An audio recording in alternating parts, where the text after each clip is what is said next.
7, AM 560 Traffic Center time, and Jim Telemonti. Veterans Memorial Tollway, northbound 355. Traffic is jammed 22nd Street to North Avenue with a reported crash. Mount Eden's 25 minutes, Lake Cook Junction, outbound 24th. Kennedy, 36 minutes, O'Hare to downtown, 21 from Montrose, 19 of the Express.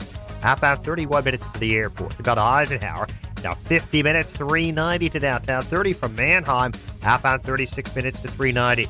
Northbound I-55 has delays from 126 to 53 with a wreck in the right lane.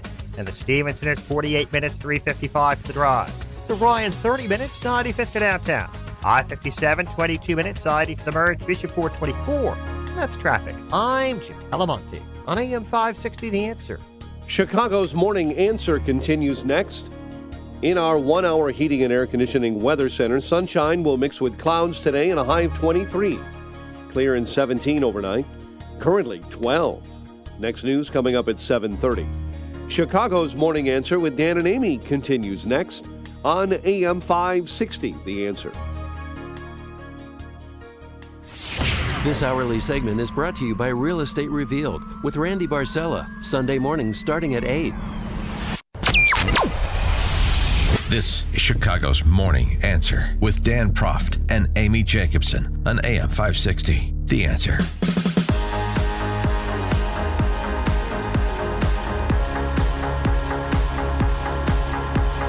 Ding, ding, ding, ding, ding, ding, ding, ding. December 18th, 2019, and in just a few hours, the third president in U.S. history will be impeached by the House. Yes, the Democrats said they're not going to be whipping, but Nancy Pelosi sent a letter to everyone last night saying attendance is required. Be on the House floor at 9 a.m. And it was a very dramatic day yesterday. President Trump sending this, I don't know, I call it a 6-page tweet to Nancy Pelosi where, he aired his grievances. It got off rocker a few times when this line, more due process was afforded to those accused in the Salem witch trials. I don't think so. You don't think so? No. Okay. Well, President Trump, sticking by his story. I'm not watching. I've not seen it. Look, it's a hoax. The whole impeachment thing is a hoax. We look forward to getting onto the Senate. No, I don't take any, zero, to put it mildly. They took a perfect phone call that I had with the president of Ukraine, an absolutely perfect call. You know it. They all know it. No, we don't know it. Here's the thing. Everybody, there's people who defend Trump who say he shouldn't be impeached.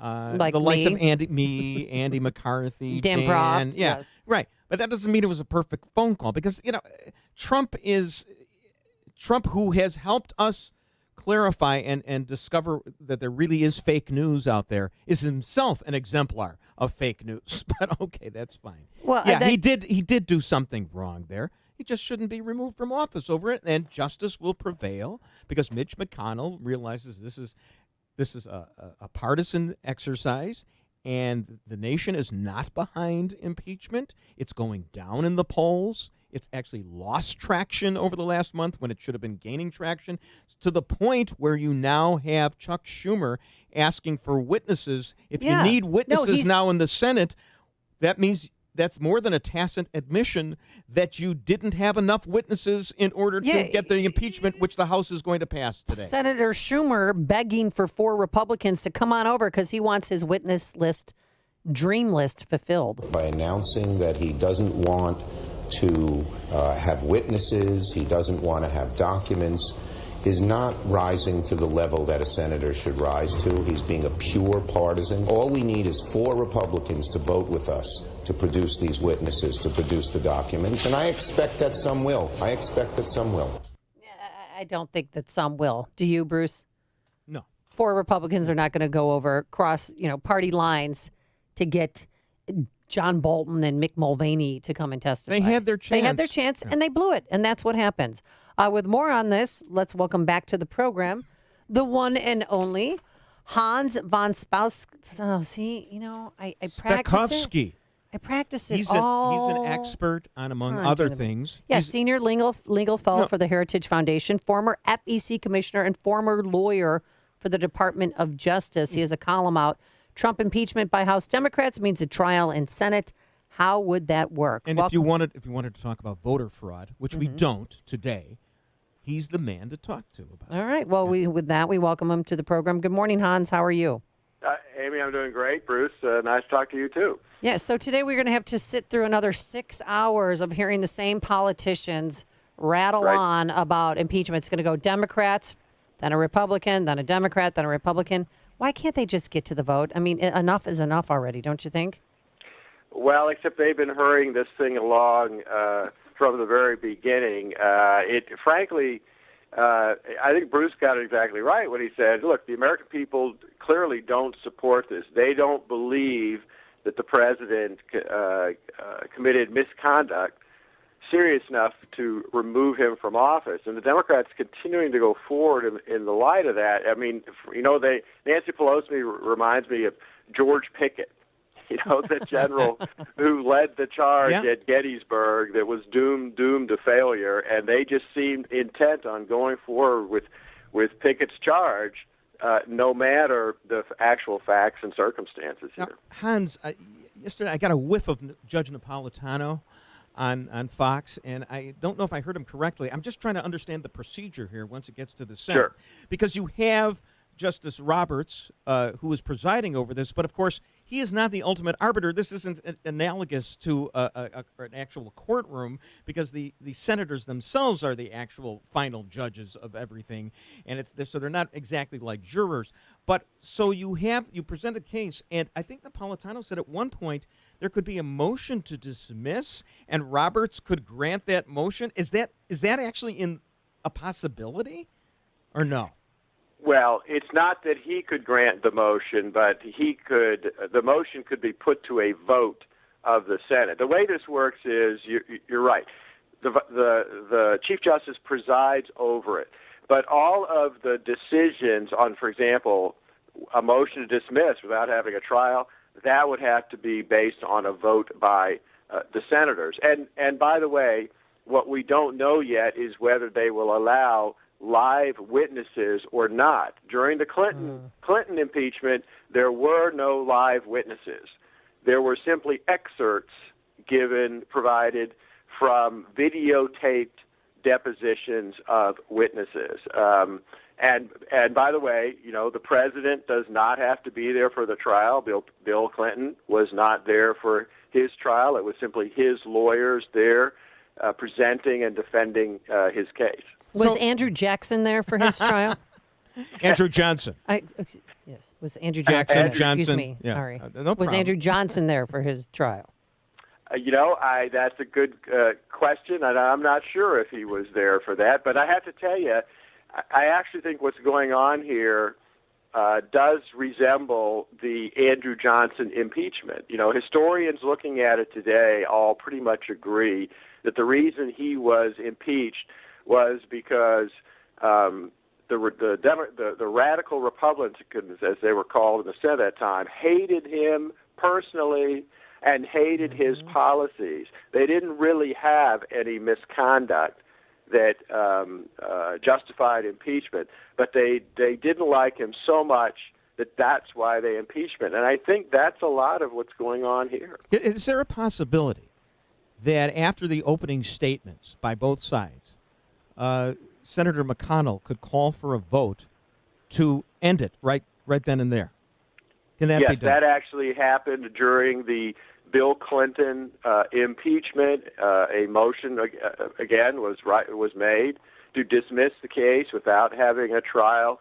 They held a vote, and that lost, and they proceeded with the trial. Do you need a simple majority in order to pass that, to dismiss the case? Yes. Yeah, okay. that would be a majority. Okay. So theoretically, you could get that done if the Republicans hold the line on this. Yeah, they very much could. The other big question here is, how long will this take? The Bill Clinton trial took a month, although there were recesses by the Senate. It wasn't every single day. The estimates for a lot of people here are that this could be done even if they go forward with a trial, it could be finished in a week. Wow. So, it's funny, and I respect Charles C.W. Cook of National Review very much, very intelligent guy. And he took Senator Durbin to task because Durbin is saying, why isn't Trump coming up with people to exonerate himself? And, of course, Cook's saying that in our system of justice, you don't need the defendant doesn't need to exonerate himself. It's up to the other side to prove their case. However, my question is, it seems like there are a lot of people, Charles Cook included, and other people, including me, who actually believe Trump did something wrong here. So there is no need for a finding of fact. With fact witnesses, we already believe that he did do something wrong. You follow me? So nobody's following the legal procedure here. Neither Durbin nor us or anybody else. We're just kind of making it up as we go along. Because they're right making it up as they go along. Well, yeah. Am I wrong about this, Hans? Well, I think what I would be critical about is I actually think Andy McCarthy is correct when he says that the president did not do anything wrong in that phone call. Just two things on that. One, it was a perfectly legitimate inquiry for the president to inquire into corruption in Ukraine, particularly since we're giving them hundreds of millions of dollars. And second, to ask about the former vice president. Why? He doesn't get immunity because he's a presidential candidate now. He has admitted that when he was the vice president, he, in essence, misused the powers of his office to stop a corruption investigation in Ukraine that was investigating the company that was employing his son. And that is something that we all ought to want to look into. Did he misuse the powers of the vice president's office to protect the enrichment that was going on of his family and his son? I don't know why and I'll people stipulate think that wasn't a legitimate inquiry. Hans, I'll stipulate to that. The problem is it just may be a pretext, and that the real reason, the smell test. I'm trying to look at the evidence in a light most favorable to impeachment to see if it would survive a motion for summary judgment right now. So the question really is, and Andy McCarthy, I don't think has said that this is a perfect phone call. He said, he has said there were things wrong. Well, no, Trump has, and a lot of his supporters on Capitol Hill have said this. So the problem is that you've got this Trump saying he looks like, it smells like, if it walks like a duck, it's like he's putting the squeeze on Zelensky here and withholding the funds, however short a time he did it, in order to attack his chief rival. And so there is something wrong there. Whether that rises to the level of impeachment is a whole other question. Would you disagree with that assessment? I guess what I would disagree with is the fact that presidents have, since George Washington, been the chief handlers of our foreign policy. There's almost no limit on what they can do. All you have to do is look at the way Obama, for example, violated our sanctions against Iran and shipped them hundreds of millions of dollars in cash, and no one said that. No, and Obama did a lot of things wrong. And I'll stipulate, of course, my old saying is two wrongs don't make a reverend right.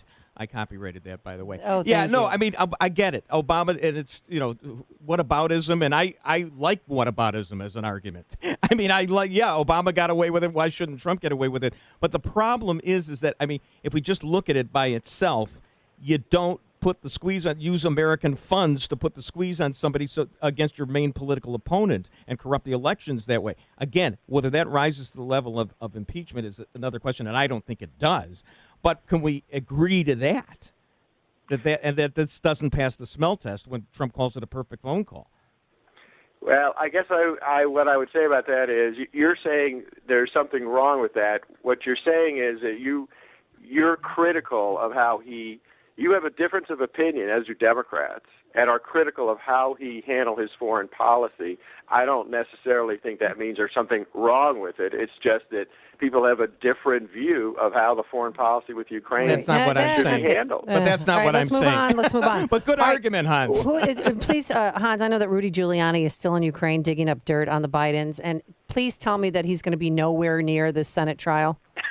Honestly, I had a nightmare about it the other day that he just showed up, and it was, he needs to go away, don't you think? Yeah, I don't think he'll be there. There's been some indication that, remember, the president has to pick who the lawyers are who will defend him in the case. there's apparently been a story out that the White House counsel, Pat Cipollone, will actually be the guy defending him. The last impeachment trial, by the way, in the Senate was in 2010 when they removed a federal judge. The lawyer hired by the judge to defend him then was Professor Jonathan Turley, who was one of the witnesses in the hearing. All right. Well, thank you so much, Hans, Thank for you, joining Hans. us. Appreciate it very much. All of your analysis and insight. And he is Senior Legal Fellow for the Heritage Foundation, former FEC Commissioner and former lawyer for the Department of Justice. Check out his column at Fox News. Trump impeachment by House Democrats means a trial in the Senate. How would that work? Thanks, Hans, for joining us. Appreciate it. And he joined us on our turnkey.pro answer line. The stories you need to know to start your day. This is Chicago's Morning Answer on AM 560. The Answer. Find holiday gift ideas for you and the family at the leading indoor shooting range, Shoot Point Blank. Check out great savings on ammo, accessories, firearms, and more. Not sure what to get? Shoot Point Blank offers gift cards too. See shootpointblank.com for details. At Staples, your ink is always in stock and at low prices. Right now, get 25% back in rewards when you spend $75 on ink or $200 on toner. Offer ends 12/24/19. Restrictions apply. See store or staples.com/25 in rewards for details. Staples. Want your home's furnished